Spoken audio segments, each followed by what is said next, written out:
Mongolia to the Ukraine. Where once the ancient Silk Road connected China and Europe and the Middle East, today Kazakhstan is once again becoming a major thoroughfare of world trade, this time oil, gas, grains, and mineral resources. Since declaring independence from the Soviet Union in 1991, Kazakhstan has pursued a foreign policy of getting along with her neighbors, China and Russia, as well as the US and the West. She enjoys extensive economic relations with Europe and provided a group of military engineers under Polish command to assist in the occupation of Iran. We at the World Affairs Council are most grateful for His Excellency for inviting us here this evening to his embassy and to give us an opportunity to learn firsthand more about his important Central Asian nation. His Excellency Erlan Idrissovat became Ambassador to the United States on July 4, 2007, following a distinguished diplomatic career. He served as Ambassador to the United Kingdom while simultaneously serving as Ambassador to Norway, Sweden, and Ireland from 2002 until 2007. Prior to that, he served as his nation's Minister of Foreign Affairs from October 1999 until 2002. He began his career when Kazakhstan was still part of the Soviet Union and served in Pakistan and in the Ministry of Foreign Affairs of the Kazakh SSR. He attended Moscow State Institute of International Relations, where he studied English and Urdu, and later returned to the Diplomatic Academy to study international relations, Hindi and French. Please join me in welcoming His Excellency Erlan Idrissovat.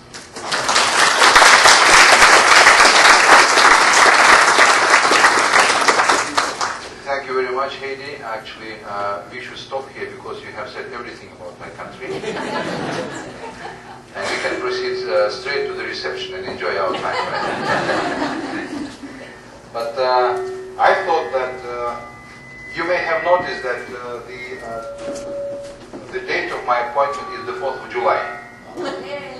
That is the wisdom of the President, of my President, who appointed me exactly on that date. And I was very honored, very much honored to have the credential ceremony with President Bush in that very month of July. And next came, of course, August, and last August was, how to put it diplomatically, not a very welcoming weather was in August. It was quite wet and sticky. And of course, I didn't believe that this is Washington, D.C. It was just, I took it as a testing of my new posting. And what I thought also that August is usually a dead season. Most people, most Washingtonians, I thought, tend to go to better places, to the seas, to the beaches, but I can see that it is not correct. I am very much honored to be with you today. It is my great pleasure, and actually, World Affairs Council is a very good friend of ours. I have started to travel extensively throughout the United States, and actually I gave talks through the World Affairs Council in Chicago, in San Francisco, Los Angeles, Florida, Houston, and many other places, and I'm very much proud of this achievement. I think that we have developed quite a fruitful cooperation. And last fall, I think there was an annual gathering of the World Affairs Council here in DC, and it was in, I think, one of the city clubs area. And I remember I was taking the whole room, and I also gave another boring talk to Washingtonians, which is something you are going to hear now. Basically, as I said, Heidi has touched upon the key elements of Kazakhstan. With one thing I don't agree. Many Americans are familiar with Kazakhstan, and we have to thank Borat for that. He has done a great job for us, and actually, as ambassador, I came here and I found it much easier for me to operate here, because with the traditional sense of humor of Americans, I found many rewarding audiences when I was talking about Kazakhstan. Of course, given our vastness, it is impossible to cover my country within a matter of even 1 hour. What I rather would like to do is to provoke your to my country to provoke your thoughts, particularly that many eyes of the world are turned to our part of the world, unfortunately, of course, and I will be absolutely happy to have a discussion what's going on in our part of the world. And I think that US and other countries have to have a much say to say in this situation. But basically, when you talk about Kazakhstan, you have to embrace a great history. I'm sure you are, by the way, the first to visit our small ethnographic corner. We are building our small cultural presence here in Washington, D.C. And it is not that we are very militant, that we have displayed ancient weaponry of Kazakhs. It is simply to tell that how rich and far back-looking history of Kazakhs. We date back to millennia BC. In the West, of course, I hesitate to say that we are very proud of our very great ancestor Attila the Hun. Because in Western textbooks, he is not the most revered personality, but I think that the contribution of nomads into the global culture, human culture, is enormous. Actually, the collapse of the Roman Empire, which has encouraged the growth of other parts of modern civilized world, happened because of those weapons which are there, which helped to collapse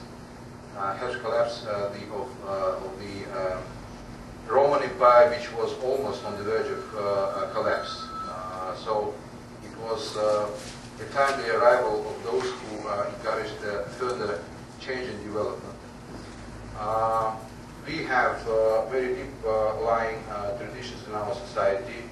Our outlook, historic outlook, is nomadic, and as I said, nomadism has brought and contributed a lot to human culture and civilization. Of course, if you take a historic recourse, you will have to go through very interesting, challenging, at times tragic pages in our history. The Chinese Wall, which is 6,000 miles long, one of the reasons of the appearance of this wall was the nomadic culture. So we have a long, millennia-long relationship with China. We have also millennia-long relationship with the territory of modern Russia. Of course, Russia was not of that shape in those days. It is only in the mid-ages that Russia has started to expand to Siberia. The famous explorations and expeditions by Yermak. They have brought Russia vast spaces in Siberia and beyond, which were our millennial-long neighbors, which were inhabited by nomadic tribes who were close to us by culture, linguistically, in mentality, etc., etc. Being nomads, one interesting aspect you should always keep in mind is that we are the sons of the nature. Our worshipping went to the forces of nature. And there are different theories that modern religions, they originated from the earlier cultures which existed on the vast Eurasian space.